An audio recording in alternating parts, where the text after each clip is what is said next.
सुसाहित्यिक doctor इतिराणी सामंत को श्रेष्ठ नारी शक्ति साहित्य सम्मान। तेबे कोलकातार ओडिया सांस्कृतिक संगठन ओडिशा वेलफेयर सोसाइटी पक्षरु लोकप्रिय कादम्बिनी पत्रिकार संपादिका डॉक्टर इतिराणी सामंत को श्रेष्ठ नारी शक्ति साहित्य सम्मान 2023 प्रदान करा जायछि। पश्चिमबंग सरकार पूर्वतन पुलिस महानिर्देशक दुर्गा प्रसाद तारेनिया आनुष्ठानिक भाव में यह सम्मान प्रदान करथिले।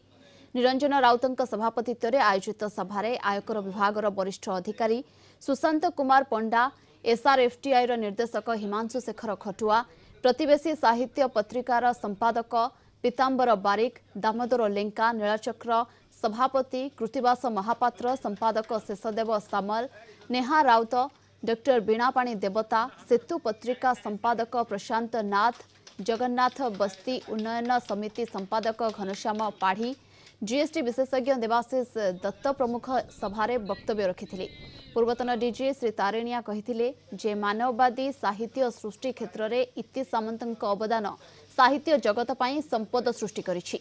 संबर्धनार उत्तर में डॉक्टर इति सामंत कहिथिले प्रवास रे ओडिया शिक्षा संस्कृति और साहित्य विकासर बासना जेपरी परिप्रकाश पाउछि ताहा केवल अनुभवी ही जानि पारिबो। कोलकाता आसी एक कथा देखिबा परे से अभिभूत होइथिबा कथा कहिसेंती। प्रकृत अर्थरे साहित्य मो निकटरे साधना जहाकू जीवनर व्रत भावरे ग्रहण करिछि बोली डॉक्टर इत्ते सामंत कहिसेंती।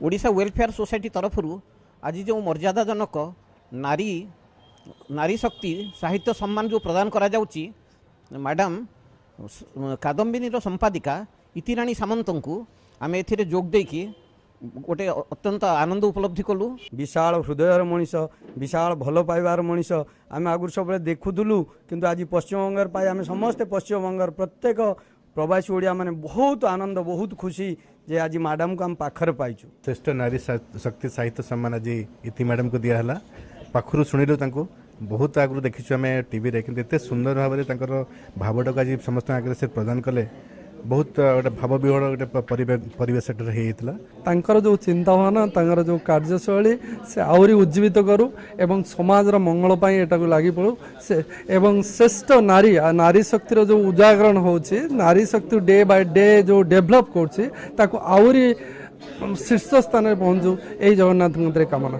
श्रेष्ठ नारी माने नारी शक्तिर श्रेष्ठ जे से डॉक्टर इति सामंत को कलिकता पश्चिमबंग कलिकता आम पाई माने पश्चिमबंग आम प्रवासी ओडिया माने धन्य होइछु।